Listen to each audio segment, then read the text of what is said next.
Hello friends, once again welcome back to the Gyan simplify YouTube channel. Eenadu daily news analysis. ఈ రోజు అనగా 28 September 2024 గాను వార్తల్లో నిలిచినటువంటి అన్ని ముఖ్యమైన అంశాలను రానున్న కాంపిటేటివ్ ఎగ్జామ్స్ని దృష్టిలో పెట్టుకుని మీ ముందుకు తీసుకురావడం అయితే జరిగింది. ఇందులో ఫస్ట్ న్యూస్ చూసినట్టయితే బ్రహ్మోస్ ఏరోస్పేస్లో మాజీ అగ్నివీరులకు పోస్టులు రిజర్వ్. భారత్కు చెందిన డిఆర్డిఓ, రష్యాకు చెందిన మిలిటరీ ఇండస్ట్రియల్ కన్సార్షియం సంయుక్తంగా నిర్వహిస్తున్నటువంటి బ్రహ్మోస్ ఏరోస్పేస్ మాజీ అగ్నివీరులకు రిజర్వేషన్లు కల్పించింది. టెక్నికల్ మరియు జనరల్ అడ్మినిస్ట్రేషన్ విభాగంలో కనీసం 15% ఖాళీలను వారికి కేటాయించింది. వివిధ విభాగాల్లో వీరిని నియమించుకోవాలని భాగస్వామ్య సంస్థలను కోరింది. భద్రతలకు సంబంధించిన విభాగంలో కనీసం 50% పోస్టులను వీరితో భర్తీ చేయనుంది. ఈ మేరకు బ్రహ్మోస్ సంస్థ అధికారిక ఉత్తర్వులు ఇచ్చింది. 2047కు అభివృద్ధి చెందిన దేశంగా మారేందుకు భారత్ అడుగులు వేస్తున్న తరుణంలో మాలాంటి సంస్థల్లో వారి సహకారం దేశ భవిష్యత్తును తీర్చిదిద్దడంలో కీలకంగా మారుతుందని. నెక్స్ట్ న్యూస్ వచ్చేసి సిల్వర్ సునామీ. ప్రస్తుతం ప్రపంచంలోనే అత్యధిక యువశక్తి ఉన్న దేశంగా పేరొందిన భారతావనికి ఇప్పటికిప్పుడు సిల్వర్ సునామీ సమస్య లేకున్నా జనాభా పెరుగుదల నేపథ్యంలో కొద్ది సంవత్సరాల్లోనే అనగా 2050 నాటికి ఇప్పుడు ఐరోపా మరియు జపాన్ లాంటి దేశాలు ఎదుర్కొంటున్నటువంటి ఇబ్బందులను భారత్కు ఎదురవుతాయని చెప్పేసి నిపుణులు చెప్తున్నారు. ప్రస్తుతం 60,000 పైబడ్డ వారి సంఖ్య భారత్లో సుమారు 10 కోట్లుంది.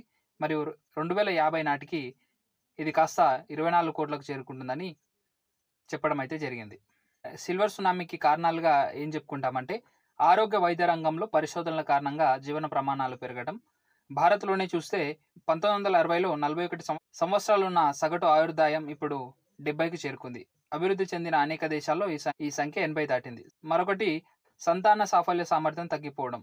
ప్రపంచవ్యాప్తంగా 1960లో మహిళల సగటు సంతానం ఒక మహిళకు 6 కాగా ఇప్పుడు అది 2కు పడిపోయింది. జపాన్లో మహిళ సగటు సాఫల్యత కేవలం 1.26గా చెప్పుకోవచ్చు. పెరిగిపోయినటువంటి జీవన వ్యయాల కారణంగా చాలా మంది దంపతులు జపాన్లో పిల్లల్ని కనటానికి ఇష్టపడటం లేదు. ఈ ఏడాది చివరికల్లా ఐరోపా 15 ఏళ్ల లోపు జనాభా కంటే 65 ఏళ్ల పైబడ్డ వారి జనాభా పెరుగుతుందని ప్రపంచ ఆరోగ్య సంస్థ వెల్లడించింది. ఈ విధంగా రానున్న రోజుల్లో అనేక సమస్యలు అయితే ప్రపంచం అంతా ఎదుర్కోబోతుంది. ఈ రానున్న రోజుల్లో ఈ 65 ఏళ్లకు పైబడినటువంటి వ్యక్తులతో ప్రపంచం అంతా సతమతం అవబోతుంది. ఎందుకంటే ఒక దేశం యొక్క అభివృద్ధి జరగాలంటే అందులో స్కిల్డ్ వర్క్ ఫోర్స్ అంటే యూత్ చాలా అవసరం. ఈ యూత్ కాస్త ఓల్డ్ ఏజ్గా మారడంతో అక్కడ ఉన్నటువంటి అన్ని సంస్థలు దెబ్బతినడంతో ఆర్థిక సంక్షోభాలు ఏర్పడే అవకాశాలు ఉన్నాయి.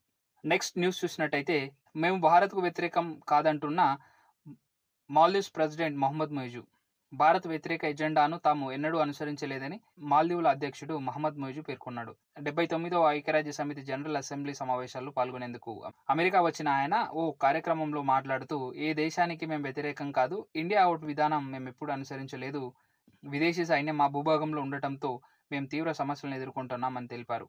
ఒక్క విదేశీ సైనికుడు కూడా తమ దేశంలో ఉండకూడదని మాల్దీవుల ప్రజలు భావించారని అన్నారు. గతేడాది నవంబర్లో మహమ్మద్ మొయిజు మాల్దీవుల అధ్యక్ష పగ్గాలను చేపట్టారు. వెంటనే మాల్దీవులోని 90 మంది భారత సైనిక సిబ్బందిని దేశం విడిచి వెళ్లాలని ఉత్తర్వులు జారీ చేశారు. దీంతో వారిని భారత్ ఉపసంహరించుకుంది. సైనికుల స్థానంలో పౌర సిబ్బందిని నియమించింది.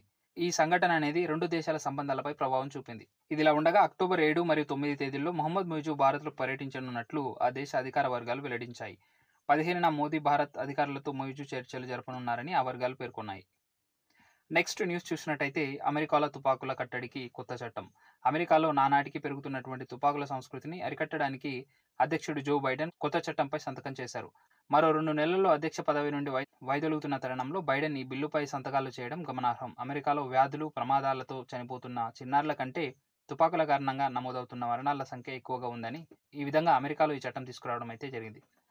ఇకపోతే 2020లో 4,328 మంది పిల్లలు తుపాకుల కారణంగా మృతి చెందగా 2019లో ఈ సంఖ్య 3,390 కాగా 2021లో ఇది కాస్త 4,752కు చేరింది. ఈ విధమైన సమస్యలను ఎదుర్కోవడానికి అని చెప్పేసి ఒక కఠినమైన చట్టం తీసుకురావడం అయితే జరిగింది. నెక్స్ట్ న్యూస్ చూసినట్టయితే చారిత్రక భవనాలను పర్యాటకంగా అభివృద్ధి చేస్తామంటున్న సీఎం రేవంత్ రెడ్డి. పాత అసెంబ్లీ భవనంలో మండలి సమావేశాలు, ముఖ్యమంత్రి రేవంత్ రెడ్డి వెల్లడి.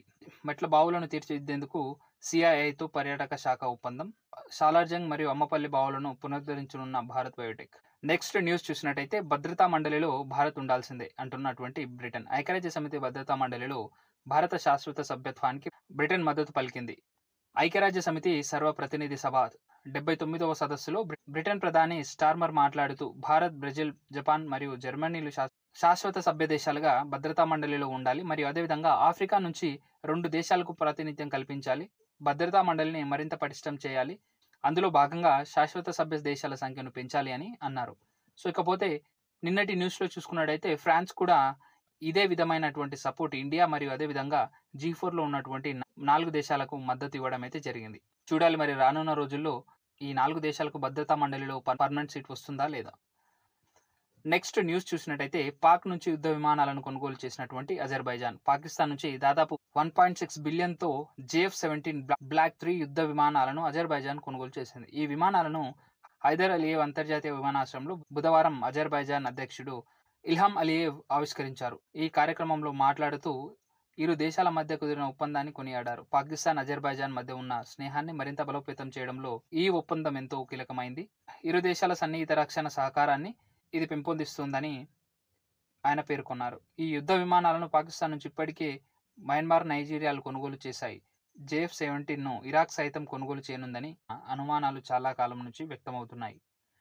సో ఫ్రెండ్స్, మన ఇండియా అనేది అర్మేనియాకు పూర్తి స్థాయిలో సహాయం చేయడం అయితే జరుగుతుంది. ఇక్కడ చూసినట్టయితే అర్మేనియా మరియు అజర్బైజాన్ల మధ్య గత కొన్ని సంవత్సరాలుగా యుద్ధం అయితే జరుగుతుంది. అది ఒక నాగర్నో కొరిబాగ్ అనే ఒక రీజన్కి సంబంధించి ఈ యుద్ధం అయితే జరుగుతుంది. ఈ యుద్ధంలో భాగంగా అజర్బైజాన్ అనేది అర్మేనియాపై అటాక్ చేయడానికి JF-17 విమానాలను కొనుగోలు చేయడం అయితే జరిగింది. నెక్స్ట్ న్యూస్ చూసినట్టయితే ప్రధాన ఆరోగ్య సమస్యగా ఫ్యాటీ లివర్ వ్యాధి. మద్యం తాగని వారిలోనూ కాలేయంలో కొవ్వు పేరుకుపోయే నాన్ ఆల్కహాలిక్ ఫ్యాటీ లివర్ వ్యాధి ప్రధాన ఆరోగ్య సమస్యగా మారుతుందని కేంద్ర ఆరోగ్య శాఖ కార్యదర్శి అపూర్వ చంద్ర పేర్కొన్నారు. ప్రతి 10 మందిలో దాదాపు 3కి ఈ సమస్య ఉంటుందని తెలిపారు. ఊబకాయం, మధుమేహం వంటి జీవక్రియ సంబంధ రుగ్మతలే దీనికి కారణమని చెప్పారు.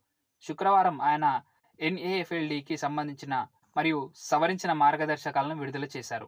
ఈ రుగ్మతలను ప్రధాన సాంక్రమికేతర వ్యాధిగా గుర్తించేలా భారత్ ప్రధాన పాత్ర పోషిస్తోందన్నారు. నెక్స్ట్ న్యూస్ చూసినట్టయితే ఐరాసాలో మళ్ళీ కశ్మీర్ రాగం, మారని పాక్ బుద్ధి, పాలస్తీనా సమస్యతో పోల్చే యత్నం. ఐక్యరాజ్య సమితిలో అందరూ గాజా యుద్ధం గురించి మాట్లాడుతుంటే, లెబనాన్, ఇజ్రాయెల్ ఘర్షణ గురించి ప్రసంగిస్తుంటే పాకిస్తాన్ మాత్రం ఎప్పట్లాగానే అసలు విషయాన్ని పక్కన పెట్టి కశ్మీర్ అంశాన్ని లేవనెత్తింది. అధికరణం 370 రద్దుపై విమర్శలు చేసింది. కశ్మీర్కు ప్రత్యేక హోదా కల్పించి ఆ అధికరణ పునరుద్ధరించాలని చెప్పేసి డిమాండ్ చేసింది.